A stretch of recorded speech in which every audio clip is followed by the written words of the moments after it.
I'm going to describe a person to you. See if you recognize them. It's 2007. They own a home. They've got a good job, maybe in construction, maybe in banking, maybe just middle management somewhere. They're not rich, but they're comfortable. And they've been watching their house go up in value for 5 straight years. So they've basically stopped thinking about investing in anything else. The house is the investment. Everyone around them feels the same way. Their brother-in-law just flipped a condo for $40,000 profit. Their neighbor refinanced and bought a boat. Life is good, and then it isn't. By 2009, that person's house has lost a third of its value. Their 401k has been cut in half. They're scared, they're angry, and the absolute last thing on their mind is investing more money into anything. Here's what's wild. The people who looked exactly like that person in 2007, same job, same income, same financial starting point, split into 2 completely different financial destinies over the next decade.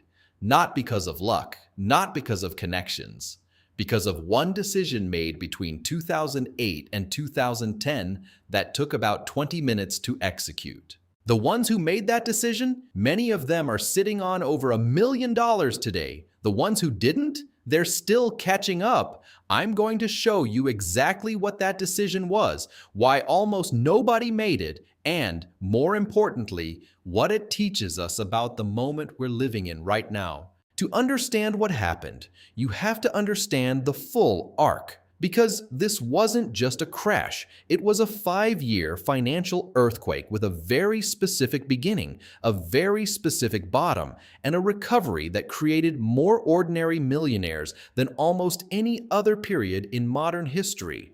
Let's walk through it year by year, not as history, but as a lesson in human behavior under pressure. 2005 and 2006. The setup. Housing prices are rising at 10 to 15% annually in major markets. Lending standards have essentially collapsed.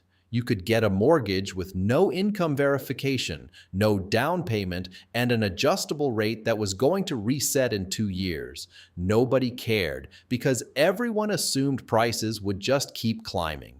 The S&P 500 is humming along. Consumer confidence is near all-time highs. Savings rates, here's a number that tells you everything.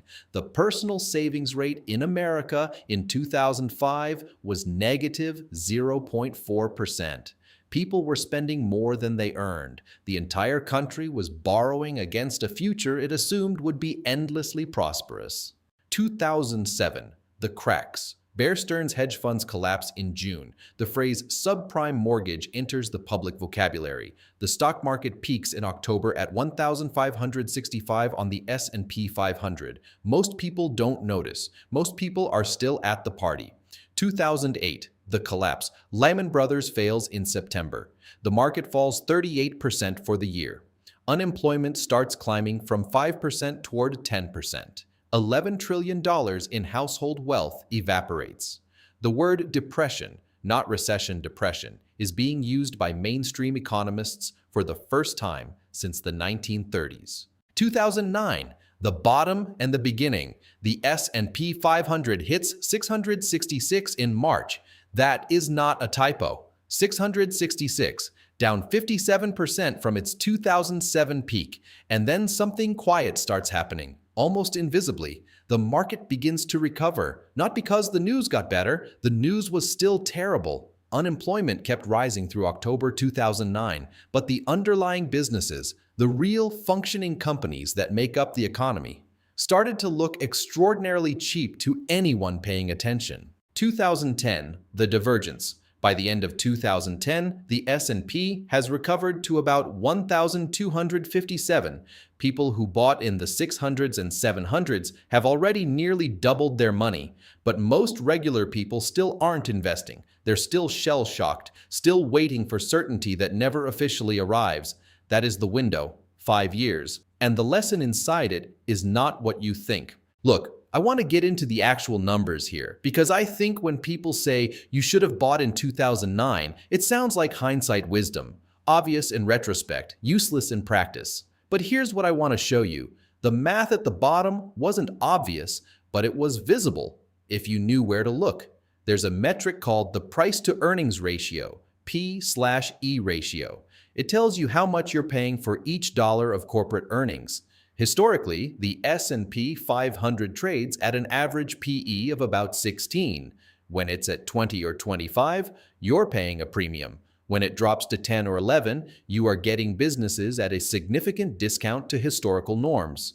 In March 2009, the S&P 500's P/E ratio dropped to approximately 11. The last time it had been that low, 1982, which, if you watched our previous episodes, is the exact year we identified as another historic wealth creation window for regular people. This is not a coincidence. This is a pattern. Now let's make this concrete with actual dollars, because patterns without math are just stories. Say you're a 35-year-old teacher in 2009. Your salary is $52,000. You're scared. You've watched your 401k go from $38,000 down to $21,000, and you're thinking about just moving everything to cash to stop the bleeding. Instead, you do something counterintuitive. You not only keep your existing contributions, you find an extra $300 a month somewhere. Maybe you cancel the vacation. Maybe you pick up tutoring. And you put that $300 directly into an S&P 500 index fund starting in April 2009. Here's what happens over the next 15 years. $300 a month for 15 years is $54,000 in contributions. With the actual returns of the S&P 500 from April 2009 through 2024, which averaged roughly 14% annually during that recovery period, that $54,000 in contributions grew to approximately $280,000. But you also didn't sell your existing 401k balance. You left that $21,000 in place. That $21,000, left untouched at 14% annual returns for 15 years, became approximately $135,000.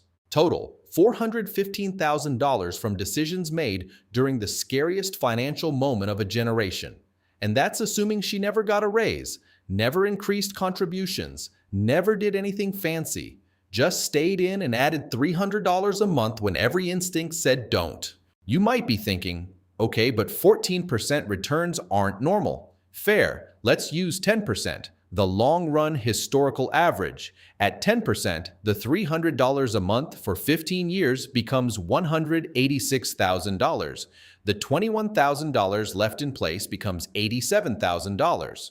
Total, $273,000. Still, a teacher, $273,000 to $415,000. From $300 a month started at the worst possible moment. The math rewards the courageous, not the clever, the courageous. Here is the part that haunts me when I study this period. Because when you lay out that math, it seems almost irrational that people didn't act. The opportunity was visible. The valuation case was clear, and yet the data shows that retail investors pulled a net $230 billion out of equity mutual funds between 2008 and 2012. $230 billion pulled out during the greatest buying opportunity in 30 years. Why? I want to give you two psychological explanations, one you've probably heard and one you almost certainly haven't.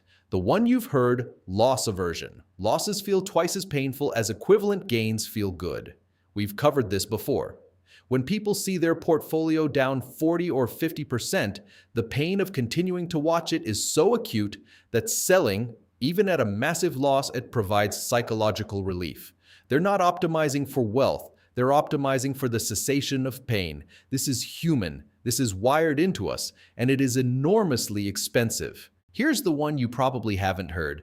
Narrative transportation. In 2008 and 2009, the media, and this is not a media criticism, this is just what media does. The media told a very compelling, very complete, very terrifying story. The story had villains. It had victims. It had a logical arc that seemed to point toward a conclusion.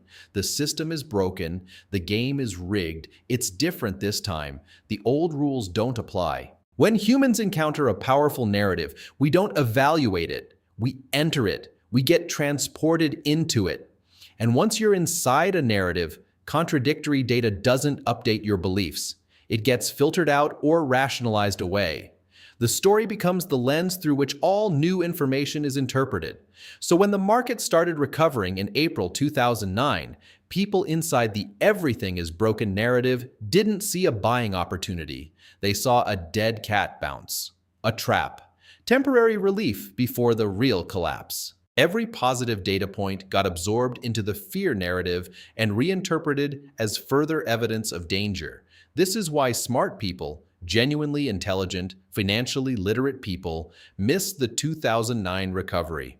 It wasn't a failure of information, it was a failure of narrative escape.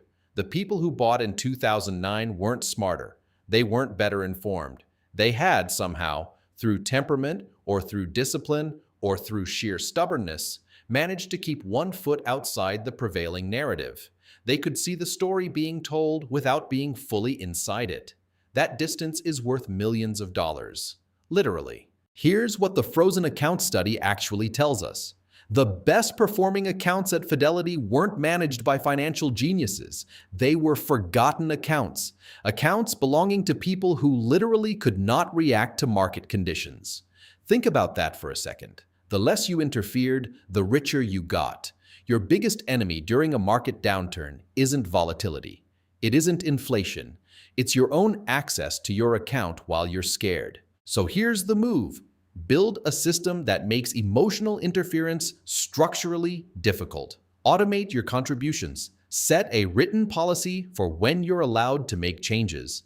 Then step back and let time do the work that no amount of anxious monitoring ever could. The 2009 window didn't reward the smartest people in the room. It rewarded the ones who got out of their own way. That's the whole lesson, and it applies right now, today, just as much as it did then. Don't wait to feel ready. Build the system, trust the math, and let the frozen account version of you do what the anxious version never will. See you in the next one.